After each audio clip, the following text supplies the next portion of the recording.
When February finally arrived, the air in our little Connecticut town changed texture. It carried that faint, metallic chill that warns you spring is still negotiating its contract.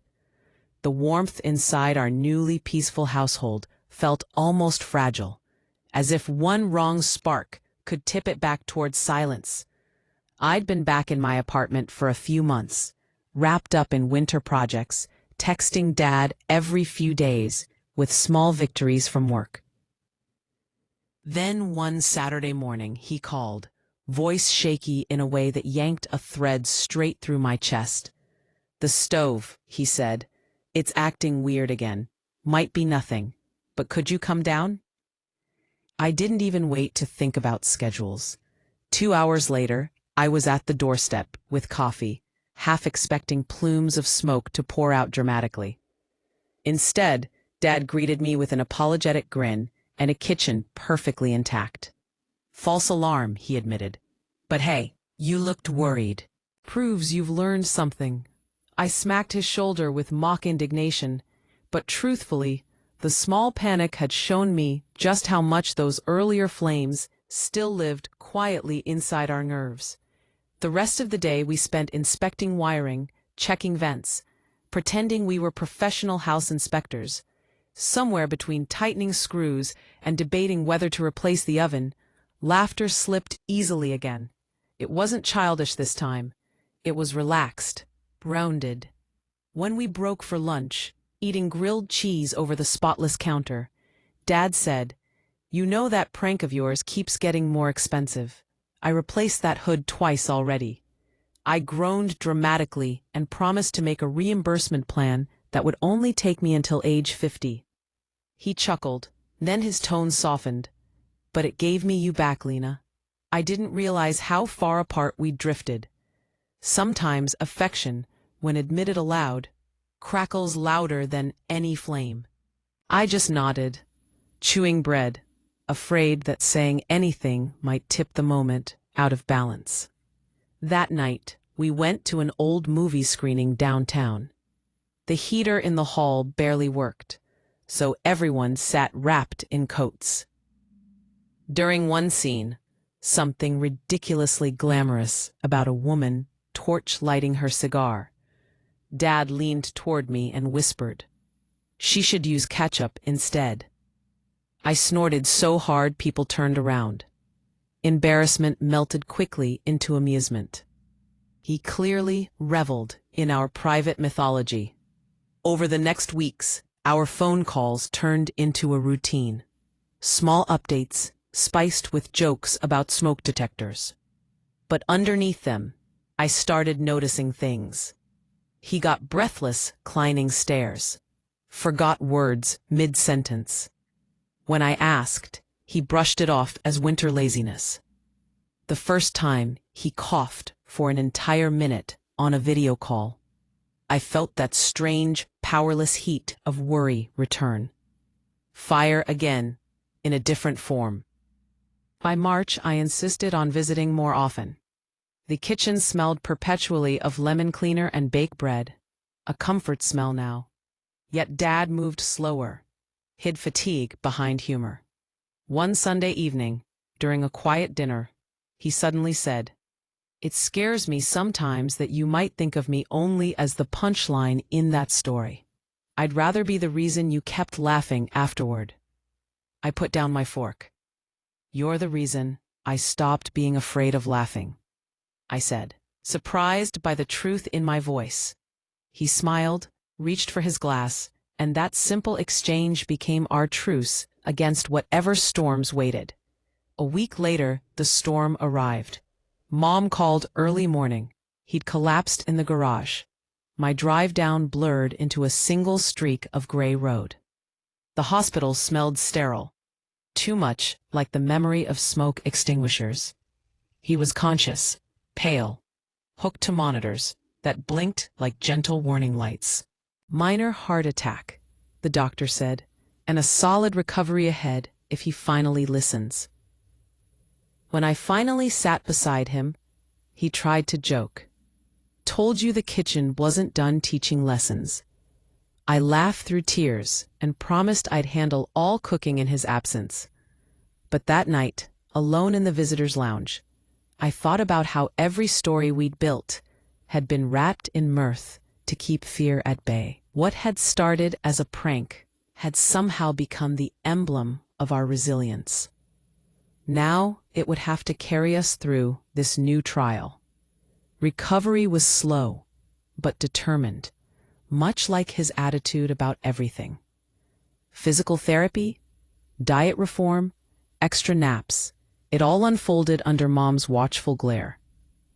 Eager to distract him, I proposed a project, turning the old garage into a woodworking studio. Safer than fire, I said, unless you decide to weld. For once, he agreed without sarcasm.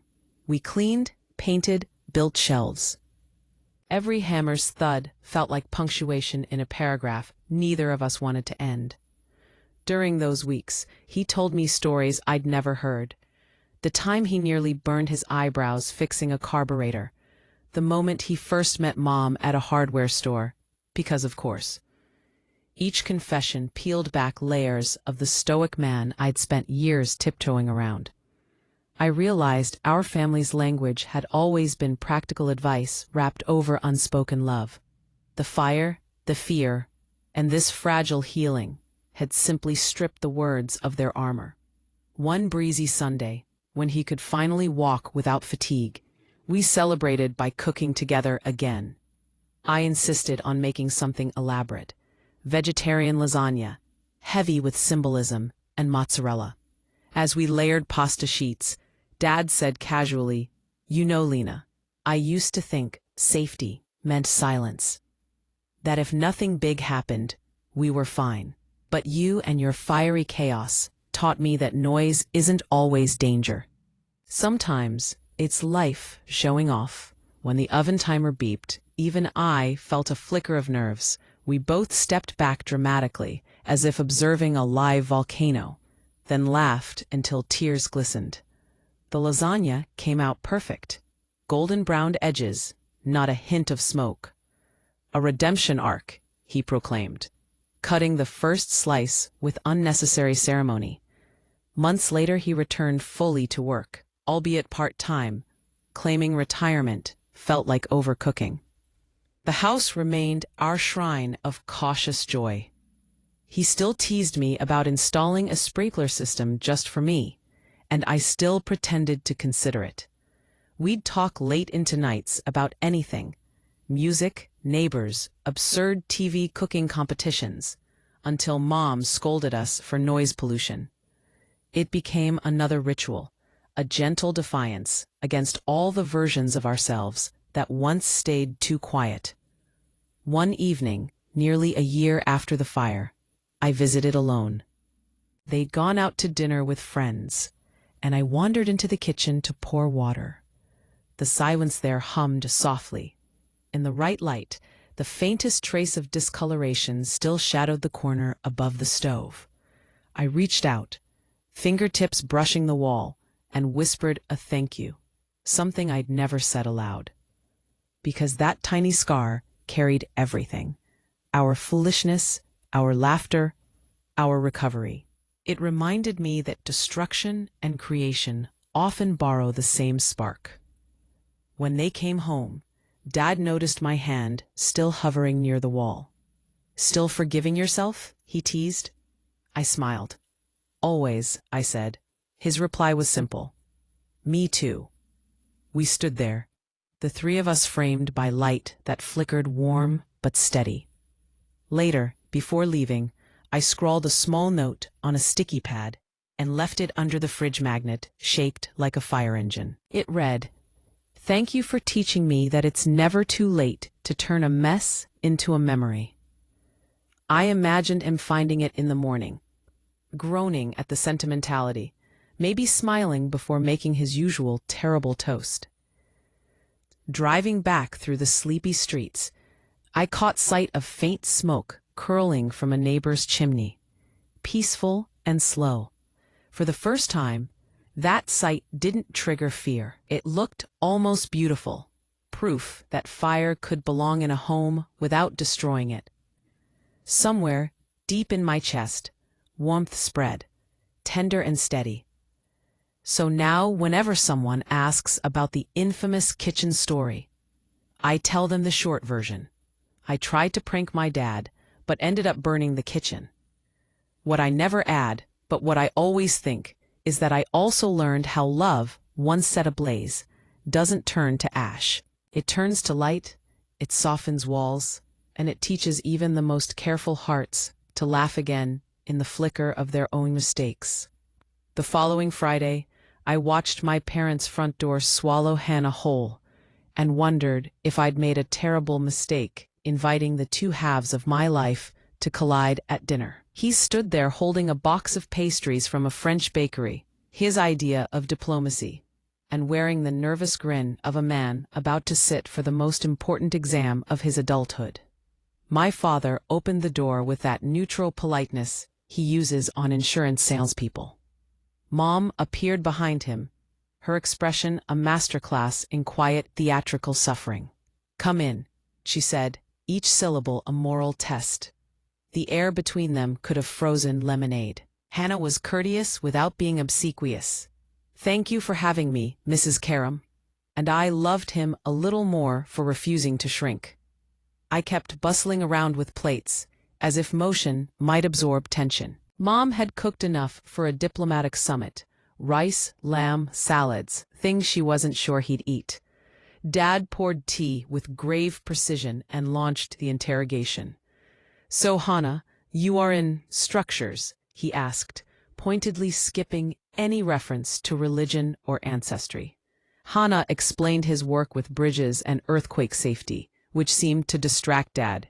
Engineers rank high in his pantheon of respectable humans. When Hannah described testing wind resistance on models, Dad even nodded once, visibly impressed. Mom remained largely silent until dessert. The pastries, shiny with glaze, looked like fragile peace offerings. She finally asked, "Why couldn't you both wait and tell us first?" Her voice cracked on weight, and every molecule of guilt I'd tried to bury resurfaced. "Because I wasn't sure how to tell you," I said. "Because I thought you'd see the differences before you saw us." Hannah reached for my hand under the table, just a touch, quick and steady, and said quietly, "That's on me too. I should have insisted she tell you sooner. I was afraid of being the reason she lost her family." The honesty in his tone disarmed everyone. Even Mom blinked like she hadn't expected real contrition from the suspect. What followed was less absolution than détente. Dad asked rational questions about logistics: where we lived, if my job was stable, whether we planned to stay in the city. Mom critiqued my housekeeping. "You remember how to soak lentils properly?" "Yes," and informed Hannah that digestive health depended on cumin seeds, as though marital success depended on her approval of spice ratios. By the time dishes were done, the air felt breathable. Not friendly, not yet. But somewhere between the pastry box and the tea refills, the word divorce never once appeared, which in our language meant cautious optimism. After we left, walking to the car under a bruised pink sky, I let out a breath I hadn't realized I'd been holding for a year. "That could have gone worse," I muttered. "I think your dad likes bridges," Hannah said, triumphant. We laughed the kind of laughter that belongs only to exhausted survivors. That night we fell asleep clutching each other, smelling faintly of cardamom and relief. For weeks afterward, I tiptoed around my phone, half expecting an apocalypse call. Instead, Mom began texting small, polite messages. "Did Hannah like the rice? Your father found an article about bridge disasters. He says tell him to be careful." The tone slid gradually from frost to curiosity. Once she even asked for his mother's address to send proper holiday greetings, which in her dialect roughly translates to "we have accepted his existence." Then came what I came to call the lemon cake incident, a turning point disguised as domestic calamity. We'd invited my parents over for Sunday lunch, the first time they'd see our apartment. I spent the morning fluttering between panic and cleaning sprees, while Hannah attempted a lemon cake from scratch as a gesture of cultural adaptation. Midway through, sugar met impatience and overflowed like a volcano. The cake collapsed into tragic pudding, and I was seconds from tears when the doorbell rang. Mom stepped inside, sniffed, and said, "Something burnt?" My mortification hit maximum wattage. But she walked straight into the kitchen, rolled up her sleeves, and began salvaging the situation with the efficiency of a culinary general. "We make syrup," she decreed, concocting honey lemon drizzle that turned disaster into something almost elegant. Watching her and Hannah stir side by side, exchanging shy smiles, I felt a knot the size of a skyscraper unwind. When Dad joined them and started suggesting architectural improvements to our cake rack. "Weight distribution problem," he said with a straight face. Hannah laughed and promised to redesign it at work. For the first time in months, laughter felt communal rather than defensive. After lunch, Mom wandered around our bedroom, examining framed photos, touching our mismatched curtains with a sigh. "This could use ironing," she said, entirely predictable, but the affection underlying it was new. A few weekends later, my parents invited us, both of us, to a cousin's engagement party. I braced for gossip crossfire, but they introduced Hannah smoothly, "Our son-in-law." No qualifiers, no disclaimers. It sounded strange in their accents, yet beautiful. My aunts eyed me with theatrical disbelief, whispering calculations about when this had happened. I met Mom's gaze across the room. She looked exasperated but proud. We'd survived the judgment battleground together. On the drive home that night, Hannah rested his hand over mine and whispered, "They like me now." I smiled at the understatement of the century. "They tolerate you enthusiastically," I replied. The city lights blurred past, and for the first time, the secret that once defined us had transformed into a story we could tell out loud without flinching. By spring, the rhythm between our two worlds felt almost natural. Mom called to exchange recipes with Hannah. Dad sent him articles about sustainable materials. Their initial disbelief had evolved into curiosity, then reluctant amusement, and finally, something close to affection. One evening, while visiting, I overheard Dad telling a neighbor, pride wrapped in nonchalance, "Yes, my daughter married an engineer. Swedish fellow, very punctual." I nearly tripped on my own grin. Of course, it wasn't perfect harmony. Family peace never reaches full symmetry. There were still debates about holiday traditions, or whether our future children should learn both languages. But argument had replaced avoidance, and even that was progress. The house that once held silence now rang with overlapping voices. And underneath every conversation lingered the relief of things finally being said out loud. By summer's end, my parents insisted on hosting what Mom called a proper wedding blessing to erase the shame of our City Hall elopement. I agreed, half terrified, but too moved to resist. She organized everything with gleeful intensity: floral arrangements, music, and Aunt's famous rice pilaf. Hannah endured fittings for traditional clothes he couldn't pronounce. When the day arrived, sunlight filled our garden, and Dad officiated the simple blessing himself, hands steady, voice unwavering. It felt less like permission and more like partnership granted in retrospect.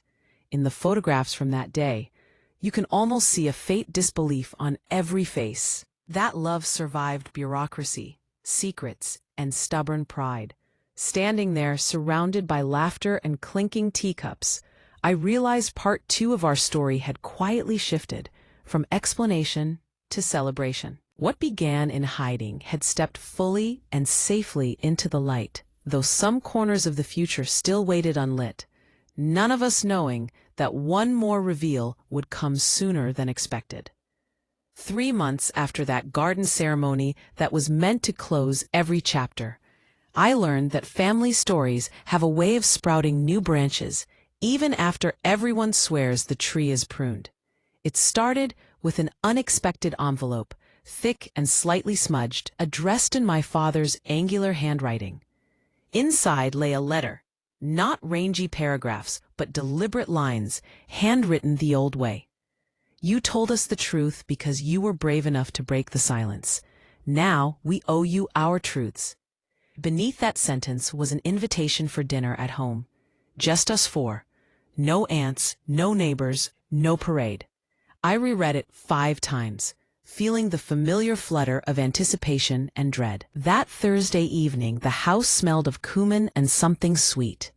Mom greeted us with remarkable calm, wearing the soft blue scarf she saves for real occasions. Hannah carried flowers, still allergic, but too polite to arrive empty-handed. Dinner itself ran smoothly, too smoothly. Conversation tiptoed around weather updates, Dad's new retirement project of restoring an old motorcycle, Mom's triumph with yogurt starters. Finally, as tea was poured, Dad cleared his throat. "When we married," he said slowly. "Our families didn't speak for 2 years." Mom nodded, eyes focused on her cup. "Different provinces," she added tersely. "Different expectations." I blinked, 29 years old and only now hearing that my parents had once lived their own quieter version of my rebellion. "Why didn't you tell me?" I asked. "Because back then we thought keeping peace was the same as keeping quiet," Mom replied. "We didn't want you to think breaking rules was ever right. But maybe sometimes it's the only way to build something new." In that silence that followed was warm. This time, not awkward, like a curtain lifting after decades of dress rehearsals. They weren't only forgiving me. They were rewriting their own past with gentler ink. Dad chuckled softly. "You just had the nerve to finish the story we left incomplete." Hannah squeezed my hand under the table, and for the first time I saw my parents not as the gatekeepers of tradition, but as its reluctant survivors. The conversation drifted into laughter about how terrible our first City Hall photos looked, and Mom promised to frame one next to the garden wedding picture. To remind us all that love isn't about ceremony, it's about persistence, she said, wiping her eyes and pretending it was from the onion chutney. That night, as we prepared to leave, Dad followed us outside and handed Hannah a small gray box. Inside was an old brass compass, edges worn smooth by time. "I plan to give this to you someday," he said. "It belonged to my father. He used it when we moved here, to keep direction when everything else felt foreign. Maybe it'll bring you luck finding your way too." Hannah looked too stunned for words. Later, he told me it was the single gesture that made him feel he'd finally crossed from guest to family. Over the following months, our lives started resembling that mythical normal I'd once envied in others. Sunday lunches rotated between our apartment and their house. Mom called to ask for Hannah's favorite cookie recipe. Dad and I chatted about bridge designs like 2 colleagues. We even managed to survive extended family gatherings without anyone fainting dramatically. Each new interaction polished away another layer of the past year's secrecy. Still, every so often, I'd catch an afterimage of the younger me, the one sneaking phone calls, crafting lies like scaffolding, believing protection required deception. I wanted to tell her it was okay, that truth had a longer half-life than fear. The guilt that used to buzz constantly in the back of my mind had quieted into something almost tender, a cautionary hum reminding me what honesty costs and what it saves. One evening, well into winter, we all went for a walk after dinner. The sky carried that faint metallic glow that hints at snow, and our breaths unraveled in synchronized clouds. We ended up at the small bridge near the park, the one Hannah had inspected during its renovation. "You know," Dad said, leaning on the railing, "bridges are funny things. Everyone celebrates them when they're finished, but their real value is proven the first time they're tested." He looked at me then, half smiling. "Our family's bridge didn't break." That metaphor stayed with me for days, maybe because it perfectly described our journey. We hadn't erased the rift. We'd simply learned to build across it, plank by patient plank. A few weeks later, another change arrived, the kind that redefines a story without needing words. When the pregnancy test turned positive, I laughed out loud. then burst into tears so loud I scared Hannah. We sat on the bathroom tiles, emotions tumbling out in chaotic waves. "How do you feel?" he finally asked. "Terrified and perfect," I said, honest to the marrow. That night, as we lay awake, I whispered the fear that snuck up earliest. What if I repeat our mistakes, and she's afraid to tell me something big one day? Hannah wrapped his arms around me. "Then you'll remember this, and you'll listen first." Telling my parents this time was mercifully anticlimactic. We invited them over, brewed tea, and slid the ultrasound photo across the table. Mom gasped, then immediately began calculating due dates and knitting schedules. Dad pretended skepticism. "Are we sure that's not a picture of a peanut?" But his hands shook when he touched the image. I realized, watching them, that love's capacity to expand is larger than any pattern we inherit. In their excitement, they organized another family gathering, not a wedding this time, but a spontaneous feast celebrating continuity, as Dad called it. He even hung our City Hall photo above the fireplace, right beside their old wedding portrait. The contrast was absurd. They in sepia tones and ceremonial attire, we in rumpled office clothes, both pairs smiling at the same unstoppable thing. When our daughter Layla was born the following summer, the hospital room filled with familiar scents: cardamom from Mom's flask, disinfectant from the hallway, faint perfume from the flowers Hannah had tripped over twice. My parents arrived late in the evening, faces glowing with awe. Dad held her first, hands trembling, and whispered something so soft I almost missed it. "Welcome to the family little secret." That was his way of blessing her with our history. Messy, improbable, redeemed. Now, when I look back on the chain of events, 2 signatures at City Hall, 12 months of lies, a living room confession, a shattered teacup, dinners and letters, and lemon cake diplomacy, it reads like an architectural diagram of forgiveness. Every argument was a girder, every apology a joint holding the structure upright. The house we have now, figuratively and literally, owes its stability to that long season of rebuilding. Sometimes I still visit my parents alone, just to sit in the kitchen with Mom, sipping tea that tastes of all our past mistakes steeped into wisdom.